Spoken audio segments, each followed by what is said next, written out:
How do you get your children to listen to you? How do you get their attention and, get them really to engage with what you're trying to say? Yeah, that's maybe there's two sides to that, right? There's like the discipline, like how do I get my child to listen to me? Yeah. There's like me, like how do I get my child to listen to me? I was tell this story. My oldest, who again is the great experiment, right? So I talked about him more because your oldest is always your great experiment. But I thank him often for being the great experiment as a 22-year-old. Like, thank you for letting me learn with you. But there was one time when I was like, man, I'm going to be that parent. I'm going to speak like the blessings of the Lord over this child right now. And I took his little head in my hands and I, start telling him that, Jeremiah, you are so loved by God. And I'm telling him all of these things, like all the intensity in the world. And he's, patiently, quietly looking at me, little eyes, and I'm like, this is such a great moment. And he looks at me and he goes, Mommy. And I'm like, ooh, wait for it. It's coming back to me, right? And he's like, can I have a fruit sack now? Like, Oh, yes. yes, indeed you can. Actually, you can 100% have a fruit sack. And I'm not even going to be like, taste and see that the Lord is good, right? Like, I'm just going to be like, I'm going to give you the fruit sack and it's going to be fun.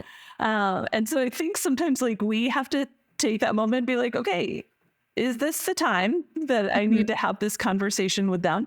And also kind of in that disciplinary way, like making sure that we're not using, any faith formation as any way to like bludgeon in our disciplining as well. Like just being careful that the ways that we talk about God and the times that we talk about him are ways that they're ready to listen. And also knowing that sometimes they may not listen, and that's okay. There's still words that are being spoken in your home. They're going to continue to hear those things being spoken or those songs being sung or whatever that is, that you're just going to continually talk about those things. And it is the surprise when your child then pops out with something that you're like, wait, I totally said that. And I did not think you were listening.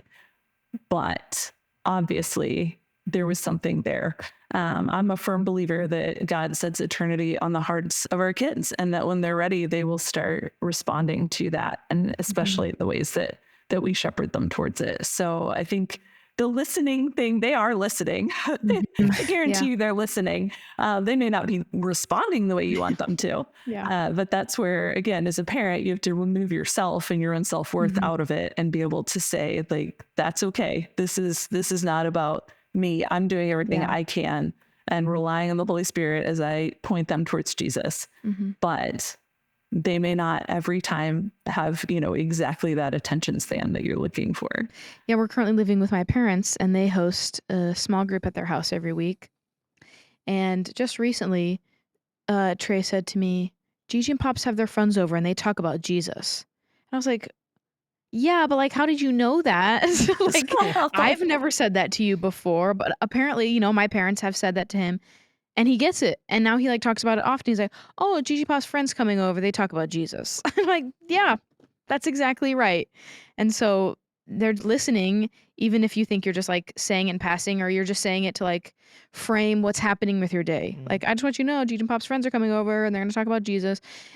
He's like, oh, and he remembers it later and is telling it back to me 100 times. But yeah, they do listen, even if they ask for fruit snacks or popsicles afterwards. Yes.